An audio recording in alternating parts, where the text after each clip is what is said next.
Morning students, जो आपका next topic है वो है कॉम्प्लेक्स नंबर।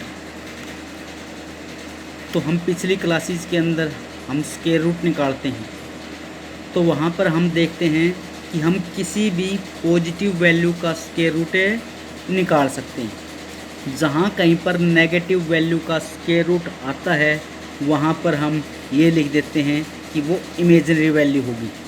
अब उस इमेजिनरी वैल्यू के बारे में भी हम पढ़ेंगे। जैसे कि आपके पास 10th क्लास के अंदर आपने क्वाड्रेटिक इक्वेशन सोल्व की है, तो उस क्वाड्रेटिक इक्वेशन को सोल्व करते हैं क्वाड्रेटिक मेथड से। कैसे? x equal to -b plus minus b plus minus square root of b square minus 4ac upon में 2a, जिसको हम d बोलते हैं, डिस्क्रिमिनेंट। और वहाँ पर आपने पढ़ा था अगर d की वैल्यू नेगेटिव हो जाती है तो जो रूट्स होंगे, जो x की वैल्यूज़ होती थी, वो हम इमेजिनरी बोल देते थे। तो अब हम रूट के अंदर जो नेगेटिव वैल्यू हैं उसके बारे में स्टडी करेंगे। तो साइंटिस्टों ने क्या कहा, स्क्वायर रूट ऑफ -1 जो भी वैल्यू आएगी उसका नाम रख दिया iota, IOTA। Square root of -1 आपके पास क्या हो गया, आयटा। तो अब आपके पास है, हम निकालते हैं। तो स्क्वायर रूट ऑफ अगर आपने -4 निकालेंगे तो इस वैल्यू को हम कैसे सोल्व करेंगे, -4 को क्या लिखेंगे, -1 इंटू में 4, क्योंकि -1 अलग कर लेंगे, बाकी वैल्यू को आप अलग लिख देंगे ताकि इनके ऊपर अलग अलग स्क्वायर रूट हमें निकाल सकें। इसको लिखेंगे -1 इंटू में 4 ताकि ये वैल्यू आयटा आ जाए और ये वैल्यू कोई ना कोई रियल नंबर आ जाए, क्योंकि ये पॉजिटिव वैल्यू है। पॉजिटिव वैल्यू का स्क्वायर रूट कोई ना कोई रियल नंबर होगा। तो ये वैल्यू आ जाएगी 2 और ये आ गया आपके पास आयटा। तो स्क्वायर रूट ऑफ -4 आपके पास हो गया 2 ओइटा। इसके बाद क्या कहता है, हम निकालते हैं ओइटा स्क्वायर की वैल्यू। तो ओइटा स्क्वायर को क्या लिखेंगे, ओइटा इंटू में ओइटा। ओइटा आपके पास क्या है, -1, ये वैल्यू भी आपके पास ओइटा है -1।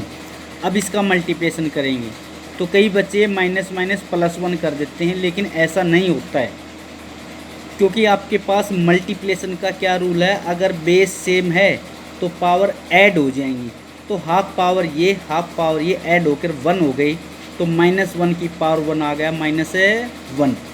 तो आपने देखा आयटा स्क्वायर की वैल्यू आएगी -1। उसके बाद हम आयटा क्यूब की वैल्यू निकालते हैं। तो आयटा क्यूब को क्या लिखेंगे, आयटा स्क्वायर इंटू में आयटा, ताकि ये आयटा स्क्वायर हम निकाल चुके हैं। ये वैल्यू कितनी है, -1। तो -1 इंटू आयटा आ जाए आपके पास माइनस आयटा। उसके बाद हम निकालेंगे आयटा की वैल्यू, आयटा की पावर 4। आयटा की पावर 4 को लिखेंगे आयटा स्क्वायर इंटू में आयटा स्क्वायर, -1 इंटू -1 जो की वैल्यू आ जाएगी +1। अब यहाँ से एक वैल्यू निकल के आएगी, एक रिजल्ट निकल के आएगा आपके पास है। जब आयटा की पावर 4 1 है तो 1 की आप कितने भी पावर लेंगे हमेशा वैल्यू कितनी आएगी, 1 ही आएगी। तो दोनों साइड में आपने पावर n लेके चलते हैं, आयटा की पावर 4 की पावर n और 1 की पावर n। अब 1 की पावर n कितना होगा, 1, और ये पावर का हो जाएगा मल्टीप्लिकेशन। तो यहाँ से आपके पास आयटा की पावर 4n की वैल्यू कितनी आएगी, हमेशा 1 आएगी। अब 4n का मतलब क्या होगा, आयटा की पावर जितनी भी है अगर वो 4 से डिविजिबल है ऐसा बोल लो, या मल्टीपल ऑफ 4 ऐसे बोल लो। आयटा की जो भी पावर है अगर वो 4 का मल्टीपल है, या जो पावर आयटा की पावर है वो 4 से डिविजिबल है, तो वो वैल्यू हमेशा कितनी आएगी, 1 आएगी। इसके बाद क्या आता है, हम आयटा की और पावर पढ़ेंगे। 4 तक हो गया, आयटा की पावर 5 करके देखते हैं क्या होगा। तो आयटा की पावर 5 को लिखेंगे आयटा की पावर 4 इंटू आयटा की पावर 1। आयटा की पावर 4 कितना होता है, 1, तो 1 इंटू में आयटा आ गया आयटा। ऐसे आयटा की पावर 6 निकालेंगे, उसको हम लिखेंगे आयटा की पावर 4 इंटू में आयटा स्क्वायर। ये वैल्यू 1 होती है, ये वैल्यू -1 होती है, मल्टीप्लिकेशन है -1 आ जाएगा। ऐसे ही आयटा की पावर 7 पढ़ेंगे। आयटा की पावर 7 को ऐसे लिखेंगे, ये वैल्यू 1 और ये माइनस आयटा, ये वैल्यू आ जाएगी माइनस में आयटा। आयटा की पावर 8 पढ़ेंगे, तो आयटा की पावर 8 है, ये 4 का मल्टीपल है या डिविजिबल बाय 4 है, तो वैल्यू आ जाएगी 1। तो आप देखते हैं आयटा की पावर कोई भी इंटीग्रल पावर हम लेके चलते हैं तो या तो वो वैल्यू 1 आएगी या -1 आएगी या आयटा आएगा या माइनस आयटा आएगा। यहाँ पर भी ये वैल्यू थी। तो आयटा की आप कुछ भी पावर लेंगे हमेशा वैल्यू ये 4 वैल्यू आएंगी, या तो 1 होगा या -1 होगा या आयटा होगा या माइनस में आयटा। कोई भी पावर लेते हैं अगर हम आयटा की कोई भी इंटीग्रल पावर, तो ये 4 वैल्यू ही आएंगी, इससे बाहर नहीं जाएंगी। जैसे कि एग्जांपल के तौर पे मैं करके दिखाता हूँ, आयटा की पावर 79। अब ये रिजल्ट है, आयटा की पावर जितनी भी है अगर वो 4 का मल्टीपल है तो वो वैल्यू कितनी आएगी 1। तो ये 4 का मल्टीपल, इसको 4 से डिवाइड कर देंगे, 4 से जो कंप्लीट डिवाइड हो जाएगा वो अलग कर देंगे, बाकी जो रिमाइंडर बचेगा वो पावर आयटा की अलग हो जाएगी, ताकि ये वैल्यू आपके पास 1 बन जाए। अब इस 79 को अगर ये कोई भी पावर है, अगर इस पावर को 4 से डिवाइड कर देते हैं तो जो रिमाइंडर होगा वो आयटा की पावर में लिख देंगे, वही आपका आंसर आएगा। क्योंकि आयटा 4 से डिवाइड करने के बाद ये वैल्यू तो हमेशा 1 आएगी, 1 का जिसके साथ मल्टीप्लिकेशन करते हैं तो वही वैल्यू आएगी। अब किसी भी नंबर को 4 से डिवाइड करते हैं तो आपके पास रिमाइंडर या तो 0 बचेगा या 1 बचेगा या 2 बचेगा या 3। यहाँ पर रिमाइंडर 3 बच गया तो आयटा की पावर 3 ही आपका आंसर होगा, और आयटा क्यूब वैल्यू होती है -1। ठीक है। उसके बाद जैसे अब आपके पास अगर वैल्यू नेगेटिव आती है तो देखिएगा, अगर रिमाइंडर 0 बचेगा तो ये ख़त्म हो जाएगा, 1 वैल्यू आ जाएगी। और आयटा की पावर 0 कितना होता है, हमेशा 1 होता है। उसके बाद अगर ये आपके पास मान लीजिएगा ये 77 होता तो ये 1 बच जाता, आयटा आ जाता। 70 आपके पास 8 होता तो ये आयटा स्क्वायर बच जाता, -1 आता। 79 ये है। 80 होता तो ये पूरा डिवाइड हो जाता आपके पास आयटा की पावर 80। तो 80 4 से कंप्लीट डिविजिबल है तो वो वैल्यू हमेशा कितनी आएगी 1। उसके बाद क्या कहता है, अगर आयटा की पावर नेगेटिव आ जाती है या यूं कहो पावर नेगेटिव है उसको अपोन में लेके जाएंगे, तो डिनोमिनेटर में जहाँ कहीं पर भी आपके पास आयटा आएगा तो डिनोमिनेटर के अंदर आयटा आपको ख़त्म करना है। तो पहले तो आप इसको 79 को आप सोल्व करते हैं, तो आयटा की पावर 79 आपने देखा कितना आया -1, तो ये वैल्यू आपके माइनस का आयटा, तो ये वैल्यू आपके पास आ जाएगी माइनस में आयटा। अब जो वैल्यू नीचे अगर आयटा बच जाता है तो उसको ऊपर नीचे आयटा से मल्टीप्लाई कर देते हैं ताकि नीचे वो आयटा कैंसिल हो जाएगा। तो ऊपर आ जाएगा ये आयटा और नीचे आ जाएगा माइनस का आयटा स्क्वायर। आयटा स्क्वायर की वैल्यू फिर -1 होती है, माइनस माइनस +1, आयटा अपोन में वैल्यू आ जाएगी आयटा। उसके बाद सिंपल कैलकुलेशन वाले क्वेश्चन मिलेंगे। तो कहता है जैसे इसका मल्टीप्लिकेशन करना है आपने, माइनस में √(-4) इंटू में √(-9). अब माइनस का 4 का रूट है तो माइनस का रूट अलग होगा, 4 का रूट अलग होगा, मल्टीप्लिकेशन आ जाएगा। तो माइनस का जो रूट है वो तो हो गया आयटा और 4 का जो रूट हो गया वो हो गया 2। उसके मल्टीप्लिकेशन में ऐसे ही माइनस का जो रूट है वो है आयटा, इंटू में 9 का जो रूट है वो आपके पास 3। तो इसको सोल्व करेंगे तो 6 eta square, 6 eta square, eta square की वैल्यू -1 होती है तो ये वैल्यू आ जाएगी आपके पास -6।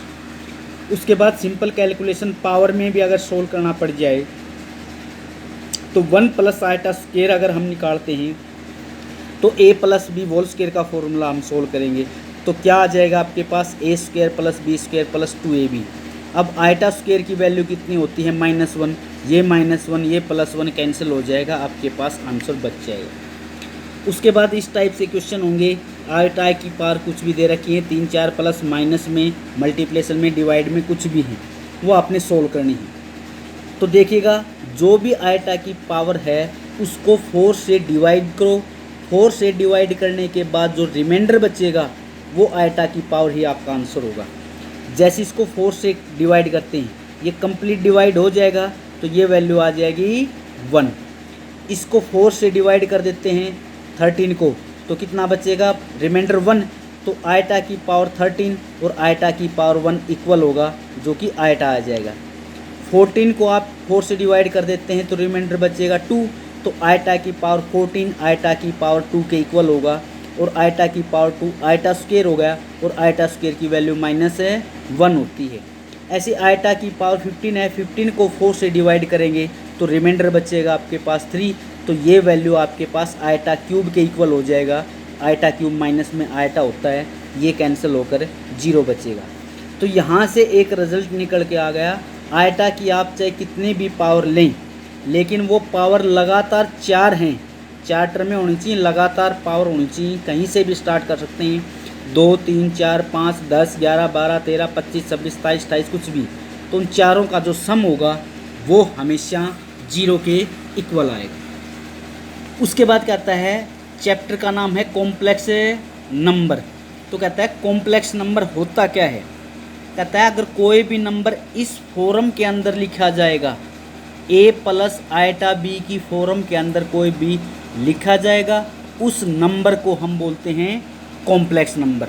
और उसकी नोटेशन आपके पास z से लिख देते हैं। जहाँ पर ये जो a और b है, यहाँ पर आपने a और b लिया है तो a और b आपके पास क्या होने चाहिए, a और b कोई भी रियल नंबर है। तो कहता है कोई भी 2 रियल नंबर लेकर अगर उसको इस फॉर्म में लिख सकते हैं तो वो जो नंबर होगा आपके पास बोला जाएगा कॉम्प्लेक्स नंबर। और उस कॉम्प्लेक्स नंबर को हमें z से नोटेशन लिख सकते हैं। ये कॉम्प्लेक्स नंबर आपके पास z है। तो जहाँ पर मान लीजिएगा आपके पास है, अब मैं ये लेके चलता हूँ। अब हम चेक करते हैं क्या 0 कॉम्प्लेक्स नंबर है या नहीं है। तो क्या 0 को हम ऐसे लिख सकते हैं, आपने लिख दिया 0 को 0 प्लस 0 आयटा, ये और ये वैल्यू सेम है भाई, जहाँ पर ये a हो गया और ये b हो गया। तो a भी रियल नंबर है, b भी रियल नंबर है। तो 0 को a प्लस आयटा की b की फॉर्म में लिख दिया तो 0 आपके पास कॉम्प्लेक्स नंबर हो गया। ऐसे ही क्या 1 आपके पास कॉम्प्लेक्स नंबर होगा, तो 1 को भी हम किस फॉर्म में लिखेंगे, 1 को लिख सकते हैं 1 प्लस 0 आयटा। तो ये भी हो गया a प्लस आयटा b या b आयटा की फॉर्म में हो गया, जहाँ पर a की वैल्यू 1 है, b की वैल्यू 0 है। तो a प्लस आयटा b की फॉर्म में लिखा गया तो ये 1 है, ये भी आपके पास कॉम्प्लेक्स नंबर हो गया। -1 को भी हम ऐसे ले सकते हैं, ये भी कॉम्प्लेक्स नंबर हो गया। √2 को भी हम ऐसे ले सकते हैं, ये भी कॉम्प्लेक्स नंबर हो गया। तो कहने का मतलब कोई भी नंबर ले लो आप, कैसा भी नंबर ले लिया, वो सभी नंबर्स को हम a प्लस आयटा b की फॉर्म में लिख सकते हैं। चाहे वो आपके पास नंबर नेचुरल नंबर हो, वोल नंबर हो, इंटीजर हो, रियल नंबर हो। तो इसका मतलब जितने भी रियल नंबर होते हैं वो सारे के सारे नंबर्स को हम a प्लस आयटा b की फॉर्म में लिख सकते हैं। और a प्लस आयटा b की फॉर्म में लिखा गया तो वही नंबर कॉम्प्लेक्स नंबर हो गया।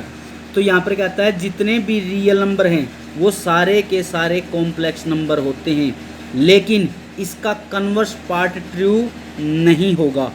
कन्वर्स पार्ट क्या कहता है, लेकिन सभी कॉम्प्लेक्स नंबर रियल नंबर नहीं होते। जैसे कि मैंने ये लिख दिया 2 प्लस 3 आयटा, अगर 2 प्लस 3 आयटा आपके पास कोई भी कॉम्प्लेक्स नंबर है, लेकिन ये कॉम्प्लेक्स नंबर रियल नंबर नहीं है। उसके बाद मैंने अपनी तरफ से ले लिया a1 प्लस आयटा b1 कोई भी कॉम्प्लेक्स नंबर ले लिया। z कॉम्प्लेक्स नंबर मैं लेके चलता हूँ a1 प्लस आयटा b1, जहाँ पर a1 और b1 दोनों के दोनों रियल नंबर हैं। तो ये आपके पास कोई भी कॉम्प्लेक्स नंबर हो गया। अब क्या कहता है, अगर a1 आपके पास 0 हो जाता है तो क्या होगा। तो अगर वो कॉम्प्लेक्स नंबर के अंदर a1 0 हो जाएगा तो वो जो कॉम्प्लेक्स नंबर है a1 0 होने के बाद क्या बच गया, आयटा b1 बच गया। तो ऐसा जो कॉम्प्लेक्स नंबर होगा जहाँ पर a1 0 हो जाएगा तो उस कॉम्प्लेक्स नंबर को हम बोलते हैं प्योरली इमेजिनरी। अब यहाँ पर z कोई भी कॉम्प्लेक्स नंबर था तो उसको आपने a1 प्लस आयटा b1 की फॉर्म में लिखा, जहाँ पर a1 जो होगा वो आपके पास रियल पार्ट बोला जाएगा इस कॉम्प्लेक्स नंबर का, और जो B1 होगा, ये B1 होगा इस कॉम्प्लेक्स नंबर का इमेजिनरी पार्ट बोला जाएगा।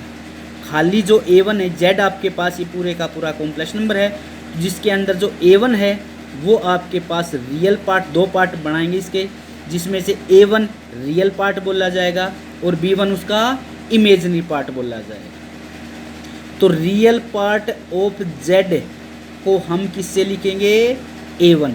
क्या बताया है कि जो A1 है वो आपके पास इस कॉम्प्लेक्स नंबर Z का रियल पार्ट होगा, तो इसको हम लिखेंगे RE, real part of Z। ये क्या है? रियल पार्ट ऑफ Z, जो कि क्या है? A1 है। ऐसे ही जो B1 है वो आपके पास इस कॉम्प्लेक्स नंबर का इमेजिनरी पार्ट है, तो इसको हम क्या लिखेंगे? IMZ। इस कॉम्प्लेक्स नंबर का इमेजिनरी पार्ट है वो है B1। तो अभी मैंने आपको बोला है अगर A1 0 हो जाता है, किसी भी कॉम्प्लेक्स नंबर का रियल पार्ट 0 हो जाता है, तो इस कॉम्प्लेक्स नंबर का अगर A1 0 हो गया, रियल पार्ट 0 हो गया, तो कितना बच गया? Eta B1। तो आपके पास अगर A1 0 हो जाता है तो वो आपके पास कॉम्प्लेक्स नंबर Z बन जाएगा आयटा B1, जो कि क्या बोला जाएगा? Purely imaginary complex number. तो जिस कॉम्प्लेक्स नंबर का रियल पार्ट 0 हो जाता है तो उस कॉम्प्लेक्स नंबर को हम बोलेंगे प्योरली इमेजिनरी कॉम्प्लेक्स नंबर। और जिस कॉम्प्लेक्स नंबर का B1 का मतलब इमेजिनरी पार्ट 0 हो जाता है, B1 0 हो जाता है, तो कॉम्प्लेक्स नंबर ऐसा बच गया, इसके अंदर आयटा नहीं आया, तो इस कॉम्प्लेक्स नंबर को हम बोलेंगे प्योरली रियल कॉम्प्लेक्स नंबर। जैसे यहाँ पर लिख रखा है मैंने, Z1 आपके पास कोई भी कॉम्प्लेक्स नंबर है, A1 प्लस आयटा B1 है, तो A1 उसका रियल पार्ट बोला जाएगा और उसको रियल पार्ट ऑफ Z से नोटेशन दिया जाएगा, और B1 जो होगा वो इसका इमेजिनरी पार्ट बोला जाएगा और उसको IMZ से नोटेशन दिया जाएगा। उसके बाद क्या कहता है? Equality of two complex number. एक ये कॉम्प्लेक्स नंबर है और एक है ये कॉम्प्लेक्स नंबर है। ये दो आपके पास कोई भी कॉम्प्लेक्स नंबर हैं, तो ये कॉम्प्लेक्स नंबर का A1 उसका रियल पार्ट है, B1 इसका इमेजिनरी पार्ट है। इस कॉम्प्लेक्स नंबर का C1 रियल पार्ट है, D1 इसका इमेजिनरी पार्ट है। तो कहता है कोई भी दो कॉम्प्लेक्स नंबर इक्वल कब होंगे? IFF का मतलब होता है इफ़ एंड ओनली इफ़ या डबल कंडीशन। ये कब होगा? जब A1 = C1 हो जाए और B1 = D1 हो जाए। मतलब क्या होगा? इस कॉम्प्लेक्स नंबर का जो रियल पार्ट है वो इस कॉम्प्लेक्स नंबर के रियल पार्ट के इक्वल होना चाहिए, और इस कॉम्प्लेक्स नंबर का जो इमेजिनरी पार्ट है वो इस कॉम्प्लेक्स नंबर के इमेजिनरी पार्ट के इक्वल होना चाहिए। तब जाकर हम कह देंगे ये दोनों कॉम्प्लेक्स नंबर आपके पास क्या हैं? इक्वल है। तो ये कुछ बेसिक्स थे, इन बेसिक्स के ऊपर कुछ क्वेश्चंस देखिएगा क्या बनते। देखिएगा भाई, जैसे क्वेश्चंस है, हालांकि इसको लाइव क्लासेज में मैं करवा चुका हूँ। -9 का रूट इंटू में, तो माइनस का रूट आपके पास आयटा 9 का रूट है 3। ऐसे आपके पास 11 का जो रूट है ये आ जाएगा, माइनस का रूट है आयटा और 121 का 11 मल्टीप्लिकेशन कर देंगे, ऐसे सोल्व करने। ठीक है, ये सारे के सारे क्वेश्चन हम लाइव क्लासेस के अंदर करवा चुके हैं। इसके अंदर ये क्वेश्चन है, क्या कहता है? ये दोनों कॉम्प्लेक्स नंबर इक्वल हैं तो x और y की वैल्यू निकालनी है। तो इन क्वेश्चंस के अंदर हम क्या करेंगे? रियल पार्ट को रियल पार्ट के इक्वल करेंगे, इमेजिनरी पार्ट को इमेजिनरी पार्ट के इक्वल करेंगे। तो ये जो CBSE की फर्स्ट एक्सरसाइज दे रखी है वो बिल्कुल ईजी है और इसको हम लाइव क्लासेज में करवा चुके हैं। अब कुछ एक्स्ट्रा क्वेश्चन इसके बेस के ऊपर मैंने आपके पास लिखे हैं, ये एक्स्ट्रा क्वेश्चंस आपने करने हैं भाई। तो ये जो 5 क्वेश्चन मैंने डाले हैं, कहता है find the value of iota की पावर n प्लस आयटा की power n plus 1 plus iota की power n plus 2 plus iota की पावर n प्लस 3, जहाँ पर n नेचुरल नंबर है, इसकी वैल्यू निकालनी है। उसके बाद कहता है ये वैल्यू आप निकालनी है आयटा की पावर n प्लस आयटा की पावर -n, n जहाँ पर इंटीजर होगा ये वैल्यू निकालनी है। उसके बाद जो नेक्स्ट क्वेश्चन है तो कहता है summations n equal to 1 to 13 summation का मतलब सम करना है। n की वैल्यू 1 से लेकर 13 तक इसमें रखो और इसका सम करो। उसके बाद कहता है अगर n आपके पास ओड इंटीजर है तो ये वैल्यू आपके पास किसके इक्वल होगी, 1 प्लस आइटा की power 6n plus 1 minus iota की पावर है 6n, ये वैल्यू किसके इक्वल होगी। ऐसे ही आपके पास ये वैल्यू निकालनी है, आइटा स्क्वायर प्लस आइटा की पावर 4 प्लस आइटा की power 6 up to 2n plus 1 in terms का समय क्या होगा, ये वैल्यू आपने निकालनी है। फिर भी कोई प्रॉब्लम हो तो पूछ लेना, कल मैं ये 5 के 5 क्वेश्चन चेक करूँगा।